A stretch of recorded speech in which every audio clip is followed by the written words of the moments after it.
今日继续来关心香港反多元条例抗争正到学校去香港读册台湾学生，惊影响到因读册权益。拢总有60%的学生已经转来到台湾，为了要招更加侪台湾学生转来到台湾读册，嘉义大学拢总推出13项好康的，像讲规学期住宿舍拢免钱，也有提供做山工的机会，让台湾学生有更加侪选择。 香港反送中的情势愈来愈紧张，当地学校受到严重的影响。根据教育部19号上新的统计，1021个在香港的台湾学生已经有683人转来台湾啊。在香港的台湾学生学习的权益受到影响，和一寡国内老师学生真烦恼。嘉义大学针对香港的台湾学生的需要，提供13项资源给因。 不透过转学，但是他希望能够继续学习，比如说旁听啦、随班复读啦、选修学分，我们随时欢迎。也可以透过转学，直接把学籍进入嘉义大学。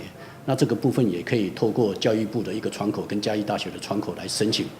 13项资源包括全学年住宿舍免费，提供学校内底临时工的机会，提供香港各大学老师甲学者研究的所在等等，让老师甲学者有安全的环境完成学业。港台生他们回来学校的一些心理方面，还有对于生涯规划需要都要考量。那我觉得这一点应该是他们蛮需要的。